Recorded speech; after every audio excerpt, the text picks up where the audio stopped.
Mourinho does an interview where he calls out Manchester United players and staff members as those responsible for stopping Man United conceding, those that have been here under Mourinho and still here now. A surprise medical is going on for one Manchester United player very early ahead of the January window. Ten Hag has spoken about Rafael Varane and his recent performances, Kobbie Mainoo and his future, and then we'll dive into 5 things we learned from Manchester United versus Liverpool 0-0. So please do hit that like button and of course subscribe down below if you're new. But let's get into Jose Mourinho's comments where he said there are still people at this football club, and when I say people, I'm talking about certain players, but also other people who are not players. They are still there. And when I said after 2 months with these people that you'll never succeed with them, Mourinho is saying it took me 2 months at United to realise you'll never succeed with these players and staff members, and they are still here now. Now, I know player-wise, he did try and sell the likes of Anthony Martial and a few deadwood players, and obviously staff. Well, it's very obvious that it is the majority of the staff and the ownership. But Jose Mourinho pretty much speaks about how there's just people at United that he wanted to change but wasn't allowed to change, that he believes are holding the club back, and still after all this time, they are here now.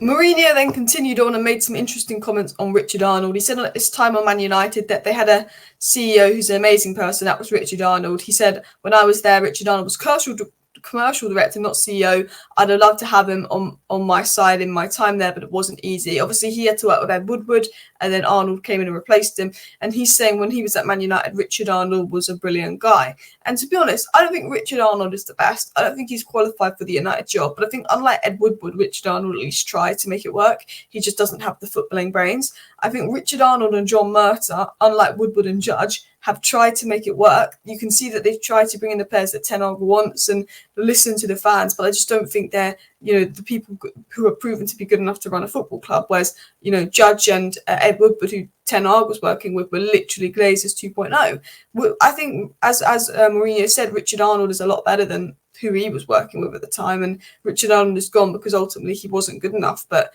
it just highlights how bad the people at the club were when Mourinho was there, that, he would have literally done anything to have Richard Arnold as a CEO, because unlike Ed Woodward, at least Richard Arnold would have listened to him and done what he wanted to do. Whether the recruitment would have been good or not, probably still would have been poor, but at least Richard Arnold would have actually done what he wanted to do. And he said it wasn't easy at United when you had sort of people like Ed Woodward, the Glazers, members of staff that weren't interested in the club's success around you. He then spoke about the time and he says he has no regrets at Man United. Man United fans know I gave everything and I loved the club. I went there once with Sky. I was in the box and the whole stadium turned to me, was applauding and singing to me. And Mourinho made it very clear, with United, he doesn't regret going there. And to be honest, I think Mourinho's probably been our best manager post Sir Alex Ferguson. He's won us the most trophies. He got us that second place finish. While the football wasn't great and while it didn't end badly because he fell out with the players and ultimately probably needed to go, he was our most successful manager. And I think the fans noticed that. And I think as a fan base, we always say, the Mourinho period probably has been one of the best, if not arguably the best period when we won the Europa League post Sir Alex. Now, continuing on, Donny van der Beek is having his medical. It's been confirmed today that Donny van der Beek's Eintracht Frankfurt medical will take place today. And is expected to be finalised by Wednesday. So I was quite surprised by this, in all honesty, because I know Donny's been going to Eintracht Frankfurt. Here we go. But I'm quite surprised he's gone for his medical this early ahead of the move. I guess he's probably not going to play for United, but he was on the bench yesterday. So I was quite shocked that United have pushed him for his medical now rather than beginning of January. But at the same time, you know what? Probably right decision. So January 1st, he can actually be right there and ready, get everything done ahead.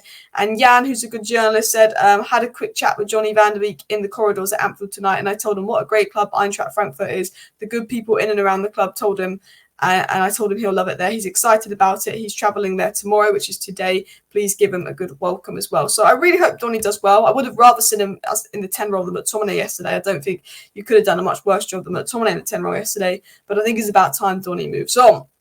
Now, I'm going to get into 5 things we learned versus Liverpool, but I want to talk about the 2 standout players, Mainoo and Varane, and what did Ten Hag say about them? Ten Hag said on Varane's brilliant to say, absolutely, we know what he's capable of. He's had many such performances. He did well in that partnership with Johnny Evans, both lead from the back. I can mention all players because it was a really disciplined team, very disciplined.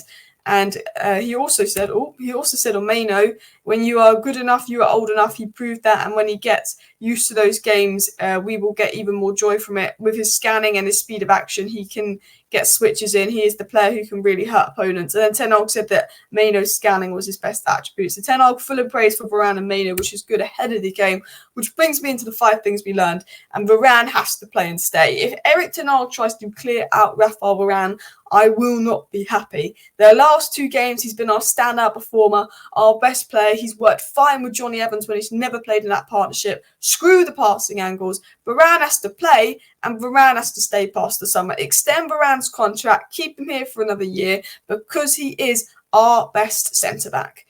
Keep Varane here. Do not put Lindelof out. Get rid of Lindelof. Johnny Evans will go.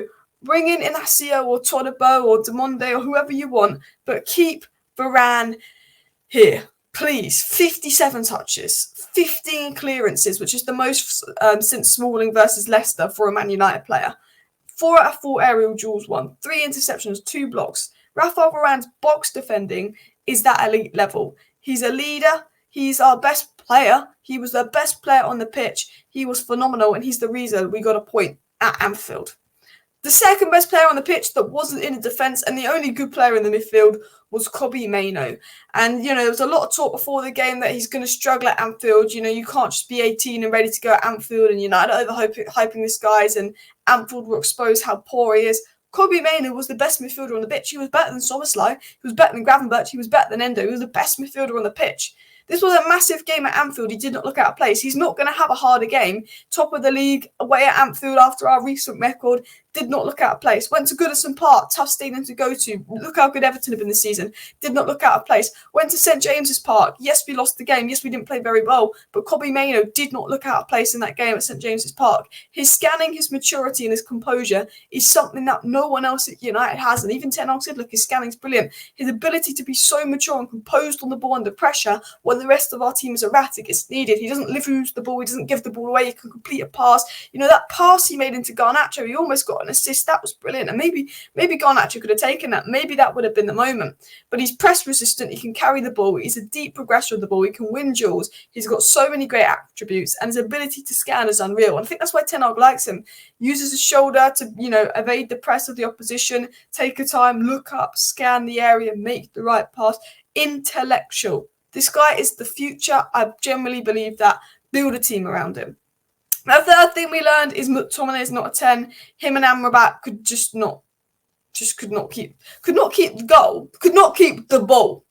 Like, the passing was a simple 5-yard pass, and McTominay and Amrabat, I don't know where it was going. He's playing as a 10. He's not made a single key pass this season or in that game. He had an opportunity to lay in Garnacho, and he's shooting from outside the box. Decision-making was shocking. He's not a 10. He's a box-crashing midfielder that is good if he comes off the bench to change again. But when you start a game, he doesn't do enough. He doesn't contribute enough. I think he did well getting back defensively and contributing to duels today. But going forward, we are worse with him in the team despite him scoring goals. And people think I'm crazy saying that, but he doesn't contribute enough. And in the 10 role, he was shocking. Absolutely shocking. Which brings me into the fourth thing we learned, which is very obvious, but the defence is better than the attack. The defence kept a clean sheet today. They almost kept a clean sheet versus Bayern Munich, but the attack aren't scoring. And part of that is because of the midfield, the imbalance in midfield, and we're not letting our attackers through at good moments and creating much for our attackers. But you can just see that we actually have quality in defence. Varane's a quality player. Martin is a quality player. Harry Maguire can put in a shift. Johnny Evans has been decent this season. Delo and Wan-Bissaka, okay players. Luke Shaw, quality player. But in attack, we've got 2 inexperienced players in Garnacho and Højlund in the future. Rashford is a quality player, but he's out of form. And then the rest of the attack is just not good enough. We need a proper experienced player in attack to help out Højlund, and we need a right wing. That's what we need. We need an experienced striker, and we need a right wing, because the defence is where we've had the injuries, and that's why I think we've been a bit inconsistent in defence. But we know we have the quality in defence to keep clean sheets and defend well. We know we have that quality, but going forward, we don't have that quality. Obviously, Højlund and Garnacho have been starved, but we keep doing the switch to play long, hoping Garnacho and Antony are going to create something out of nothing. And just because Rashford's not performing this season, it highlights how bad the attack is. But when you think about it, if Rashford didn't get those goals last season, we would have just been speaking about how bad the attack was last season. It's just that Rashford's purple patch basically hid how bad the rest of the squad was. It really did. And then going into the fifth and final point, I've put point. I think the point is a very good result. Liverpool very salty, saying, I can't believe they're celebrating a point like they've won. Well, if you look at the form we're in, if you look at how bad we played this season, if you look at our injury crisis and our recent record at Anfield, to go there and get a point while you're top of the league and we're in a bit of a crisis is a good result for us, especially considering we didn't have our captain, we didn't have a lot of big players, and I think Ten Hag got it right. I think we deserved a point. I think Liverpool Onana never had to make any crazy saves. Most of them were right at him. Liverpool were taking half their shots from long, getting frustrated. They can say they had 30 shots, but about 90% of them were outside the box. We defended well. We frustrated them. Rafael Varane won all his duels. And I said, look, it's going to be boring football if we want to win today. And I think Ten Hag got it right. We could have played a much better style of football and a much interesting style of football, but we might have lost 3-0. At the end of the day, I think Ten Hag got it right. Playing boring football is just the way we got a result, and you need a result considering we've been battered at Anfield so many times. And it frustrated Liverpool that they couldn't play through us so easily like they did the last few times.